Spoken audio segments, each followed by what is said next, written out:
Wally the Wind by Nanny Linda. Wally the Wind blew down the moorland road in a whirl, causing a gusty and dusty flurry. Scattering the sheep from their nighttime slumber, he appeared to be in a great hurry. "What's the problem with Wally?" asked Thelma the sheep as she sheltered beside a wall of rock slate. "I have no idea," replied her sister Cerise, "but he's just broken the old wooden gate."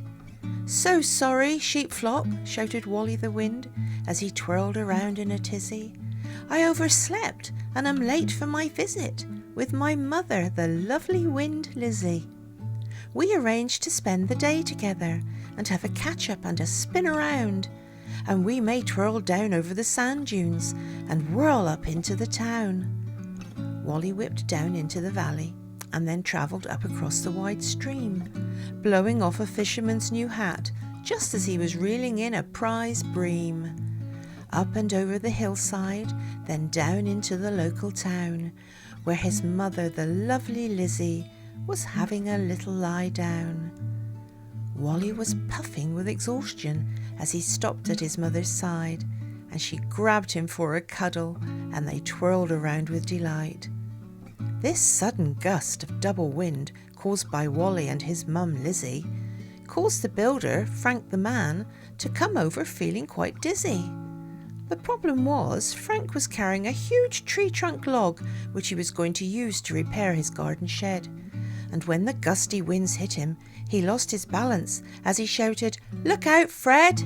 as at that precise moment the vicar, Fred Lord, walked by sending a text to Agnes, his dear wife, when the tree trunk log hit the back of his head and sliced his scalp open like a knife. Wally and Lizzie took off at full pelt when they realised the trouble they had caused, flying through and over the fields and damaging some crops which flustered Farmer Dawes. They both blew and laughed and had a great time, leaving chaos in their wake, crashing over the cliff-top lodge and giving it quite a shake. Garden furniture wobbled and rocked, and potted plants were flipped onto their side. Doors banged shut and windows shook on their latches, and both staff and customers ran inside to hide. Wally and Lizzie carried on whirling around down across the bay, chatting and laughing and blowing about, really enjoying their day. Two boats were moored very close together as people were partying and relaxing in the sun. Others were swimming and snorkeling, and some just sitting around chatting and having fun. The winds came in at a gallop, stirring the ocean. A howling blew over the decks, and several large swells of waves were created, causing the two boats to forcefully connect. Glasses and bottles crashed, spilling their contents, and some bathers were tipped from their chairs, and one of the captains received a concussion as he fell down the gangway stairs.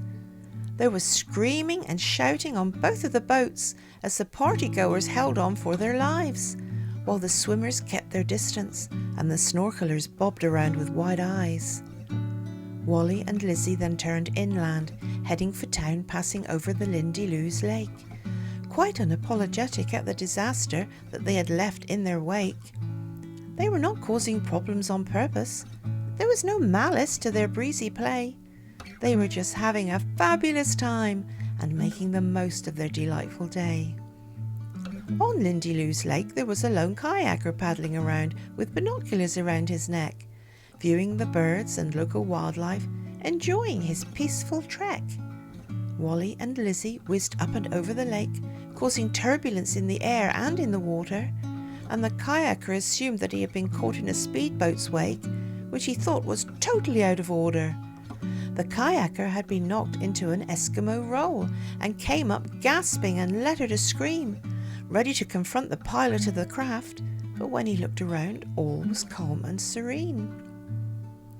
On and on they twisted and swayed until they reached the edge of the town, then held hands as they hurtled through the high street, screeching like banshees all the way up and then all the way back down. All the people of the town and those that lived roundabouts wondered why the weather was behaving this way. The clouds and winds had appeared from nowhere, and it had been such a beautiful day. This strange occurrence only appeared to happen for one day every year or so, and it left all the residents scratching their heads. As for the reason, they just didn't know. The seagulls knew when it was coming and warned all the smaller birds when it was drawing near. And this year was no exception, and it was just as Chief Seagull had feared. "It's time someone put a stop to this," he said as he gathered together his flock. "I'm going in to have a word with them both, as this dangerous wind has to stop." Chief Seagull took his best platoon and they darted into the sky. Then when they spied Wally and Lizzie, his mum, they flew up and met eye to eye. Chief Seagull gave them a good talking to regarding the havoc they had caused that day, and asked them if they could rein in their speed, as that would help in a very great way.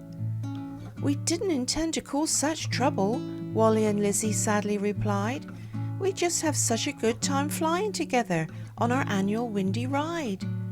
So Wally and Lizzie flew off together and came up with a new yearly plan. They would meet up and whiz around in the middle of the ocean or far away from inhabited land.